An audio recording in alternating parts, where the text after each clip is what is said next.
Recently, the Building Bridges Initiative, the BBI report was launched. At the launch, virtually every speaker, save the Amman National Congress leader, Musalia Mudavadi, talked of sharing seats and the top government positions. It was disappointing to me that little about the economy was talked about, save what Honorable Musalia Mudavadi talked. How I wish the BBI could be a blueprint for beneficent and balanced inclusivity and integration. Yes, that's my BBI. Talking about that,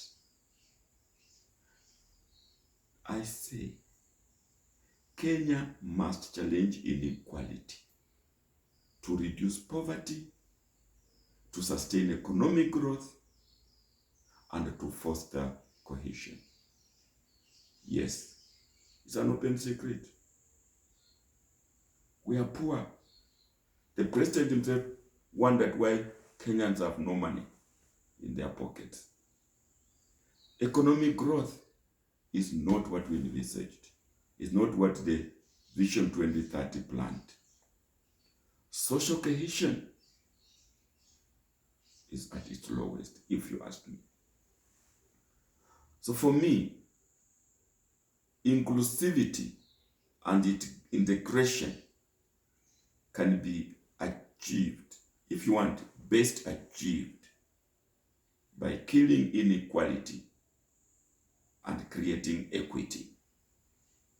Yes, there are inequalities in Kenya. Way back in mid-70s,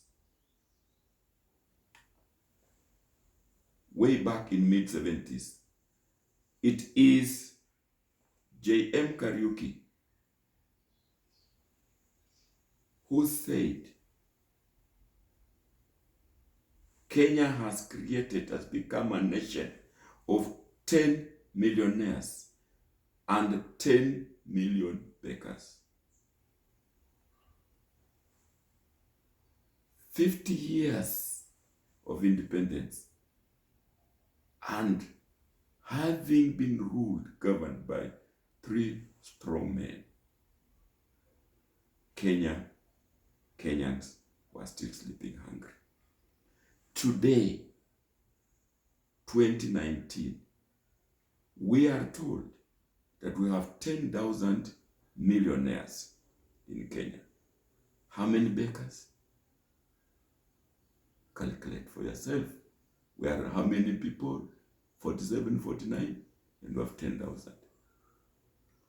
There is inequality. Look at those pictures.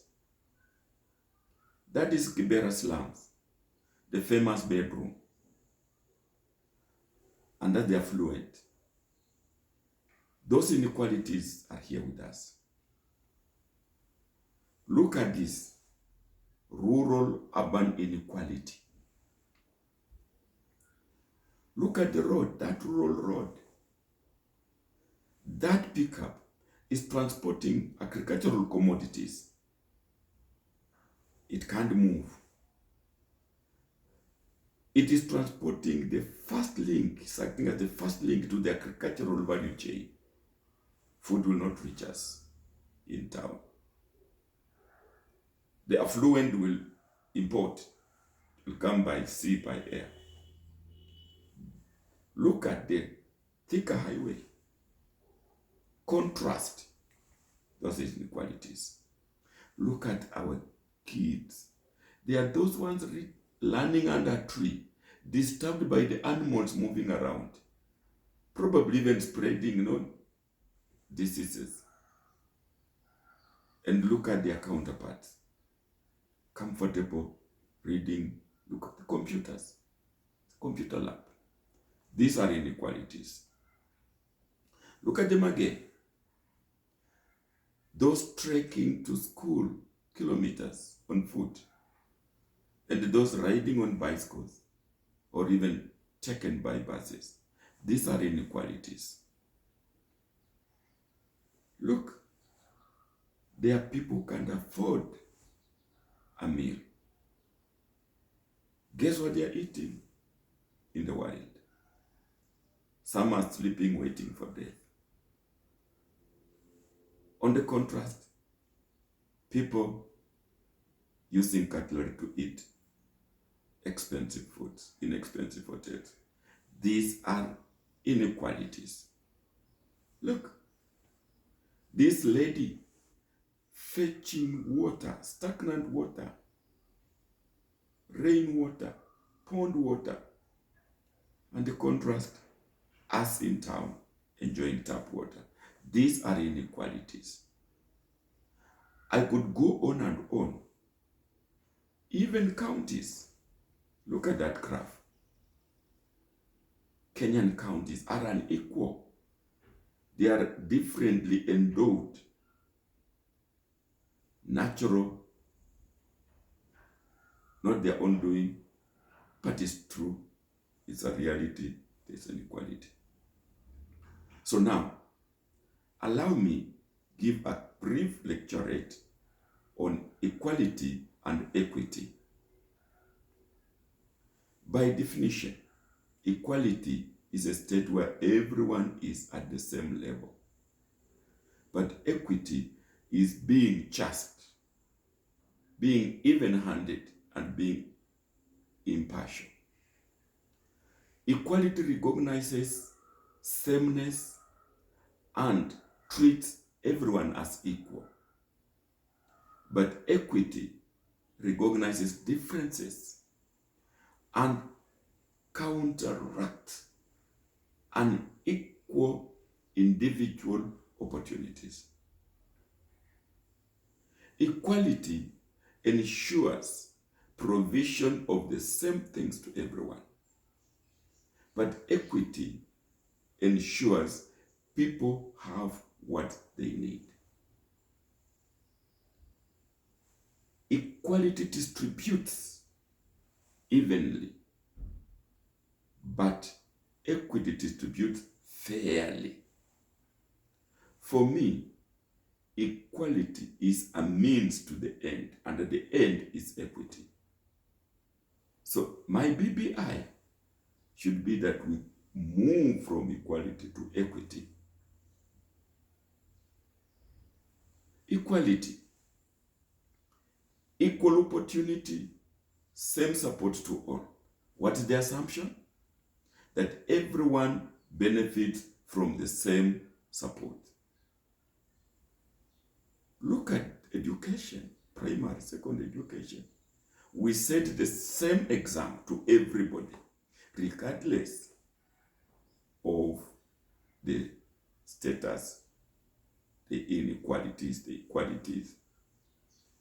Taxation. We have indirect taxes on food, on unga, which is same for everybody. This is the reality. Now, look at that picture. It is same level ground, and the fruits are to be picked. That disabled person on same level ground is unable to pick that fruit. The tall guy is able to pick farther away from the tree, but still able to pick. The disabled one, very near the tree, unable to pick. Look at another one. These people want to watch a game in the stadium, which has got barriers. There's the tall guy, there's the short guy. We have given them equal opportunities, equal resources. The tall guy can still, minus that resource, can still see over the fence. But the short guy, even with the resources, still he can't see. That is equality for you. Let me talk of the Kenyan counties, they are differently endowed. Some have better land than others. Take those, the yellow, the red, and the blue, to be counties. The counties have been given equal resources. But the yellow county is on a lower ground, in that one endowed differently, even without the same equal resources as given to others, still it cannot see. That is equality for you. So, given equal resources, not all counties can reap the fruits of devolution. Look, those are the fruits. The county that is unfavorably endowed cannot even reap those fruits. That's equality. So it's a beginning for me. It's a beginning, but should be a means to an end. And what am I saying? That equity could be a solution. Let's look at it again. That was equality. The tall chap who could still see minus the resources has transferred his resources into the short guy. So the short guy can also now see, and all of them are enjoying. All of them are enjoying the game. Because now we have introduced equity, moved from equality to equity. The counties, the county with less endowment has been supported, and now all counties are reaping the fruits. The disabled person, the ground has now been tilted, and that's equity, so that we support the disabled to also reap the fruits. So what are we saying? That equity, everyone gets the support that they need, not necessarily making them equal. And that's what the women, for example, are talking about. Affirmative action.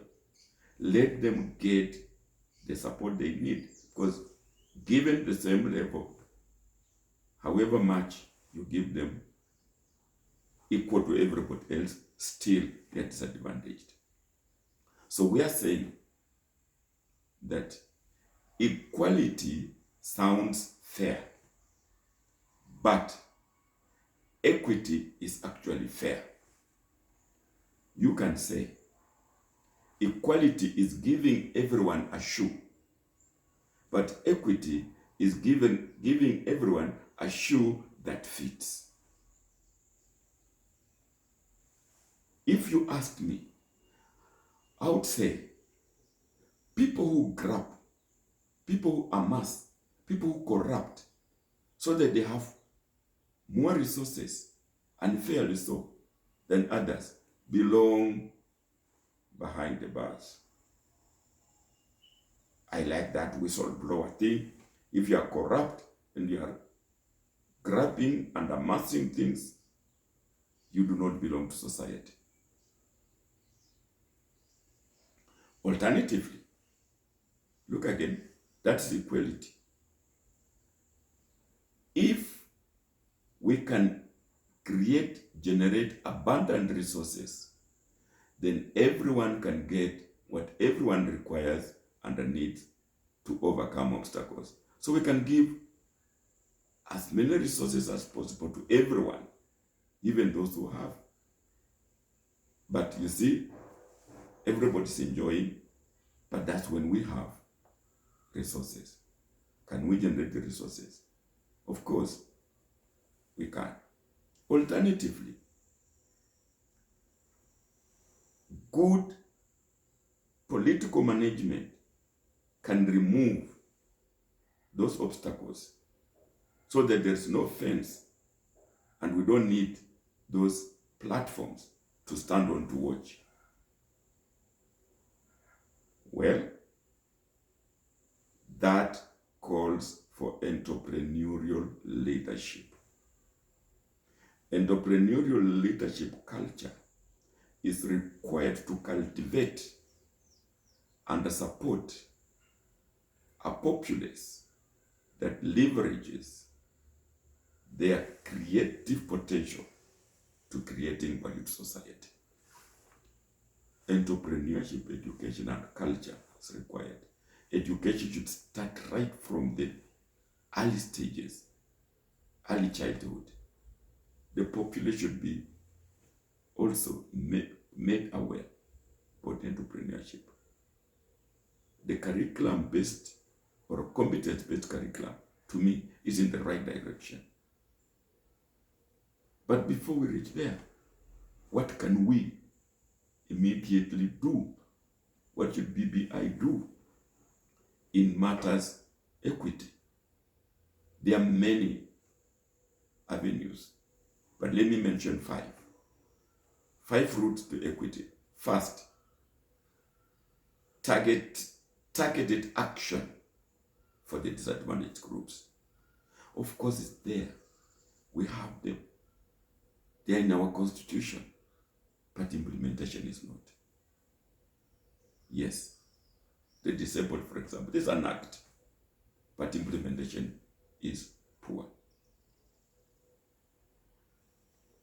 Let's challenge the embedded power imbalances. Powerful presidents, powerful ministers, powerful governors, prime ministers. We should start addressing those challenges. Redistribution. I'm happy that the president talked about it in passing when he was making his speech at the launch of BBI. He used Nairobi County and questioned. We are saying Nairobi County is rich. How many people are rich in Nairobi? That was addressing wealth distribution, and we need it. The tax regime could help us. Subsidizing, if we subsidize our farmers, they'll produce and sell profitably, and we shall not be buying from abroad. Mexico maize, we shall not need it. Social protection. I wish we could have something like community eye care fund, a social protection fund.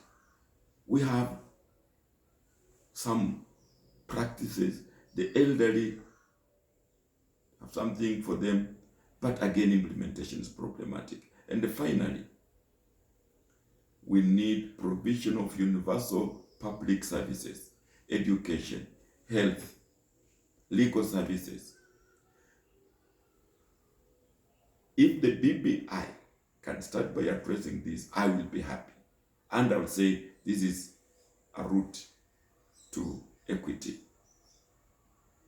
imbalances, corruption, amassing. So for me, BBI that does not bring equity is not BBI to me. Well, I hope this has created an awareness on the differences between equity and equality. We need both, but for me, we need equity more. And to reach there, I've suggested entrepreneurship culture.